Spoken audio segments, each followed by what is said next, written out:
இன்றைக்கி என்ன லஞ்ச் பார்க்கலாங்களா?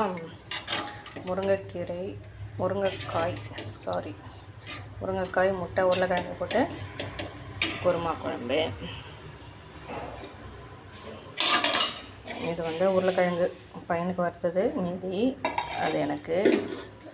இது சாதம்னா கொஞ்சமாக இருக்குதுன்னு பார்க்காதீங்க, எல்லாருக்கும் பேக்கிங் போக மீதி இது எனக்கு சாப்பாடு. இது தேங்காய் உடைச்சுங்க சட்னிக்காக. தேங்காய் பூ வந்துருக்கு பாருங்கள். தேங்காய் பூ யாரெல்லாம் பார்த்துருக்கீங்களோ கமெண்ட் பண்ணுங்கள், எப்படி இருக்குன்னு சொல்லுங்கள். இது சாப்பிட்லாமா இல்லையாங்கிறத சொல்லுங்கள். நான் சாப்பிட்லான்னு கேள்விப்பட்டிருக்கேன், ஆனால் சாப்பிட்லாமாங்க தெரியல. சாப்பிட்லாமா இல்லையான்னுக்குறங்க. அப்புறம் காலை டிஃபனுக்கு இட்லியும் குருமா குழம்பே தான், அதையே வச்சு சாப்பிட்டுக்க வேண்டியது தான். இவ்வளோதான். எல்லாருக்கும் பேக்கிங் முடிஞ்சிடுச்சு.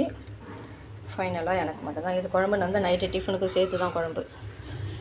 நைட்டு இட்லிக்கோ இல்லைன்னா சப்பாத்தி ஏதாவது போட்டுப்போம், அதுக்கு தான் குழம்பு சேர்த்துருக்கு. ரெசிபி வேணால் சொல்லுங்கள், அப்லோட் பண்ணுறேன். அவ்வளோதான் இன்றைக்கி சாப்பாடு. நாளைக்கு என்ன லஞ்சுன்னு நாளைக்கு பார்க்கலாம். தேங்க்யூ. ரொம்ப நாளுக்கு அப்புறம் லஞ்ச் வீடியோ போடுறேன். லைக் பண்ணுங்கள், ஷேர் பண்ணுங்கள், சப்ஸ்கிரைப் பண்ணுங்கள். தேங்க்யூ. அப்புறம் இன்னொன்று என்னென்னாக்கா, நான் க்ளவுட் கிச்சன் ஸ்டார்ட் பண்ணுறதுக்காக கிளாஸ் ஸ்டார்ட் பண்ண போது, மார்ச் 2 கிளாஸ் ஸ்டார்ட் பண்ண போது உங்களோட கிளாஸை புக் பண்ணிக்கோங்க. உங்களுக்கு எந்த கிளாஸ் வேணுமோ புக் பண்ணிக்கோங்க. அதில் க்ளவுட் கிச்சனும் இருக்குது, மீஷோவில் எப்படி லிஸ்டிங் பண்ணி அப்லோட் பண்ணுறதும் இருக்குது.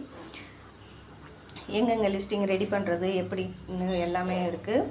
டாக்குமெண்ட் எப்படி ரெடி பண்ணுறதுங்கிறது எல்லாமே அந்த கிளாஸில் ஆட் ஆகிடும். உங்களுக்கு வேணும்னாக்கா கிளாஸ் புக் பண்ணிக்கோங்க. வாட்ஸ்அப் வந்துட்டிங்கன்னா வாட்ஸ்அப் லிங்க் கொடுத்தீங்கன்னா டீட்டெயில்ஸ் சொல்லுவாங்க. மார்ச் 2 கிளாஸ் ஸ்டார்ட் பண்ணது ஃப்ரீ கிளாஸ் தான். ஜாயின் பண்ணிக்கோங்க. தேங்க்யூ.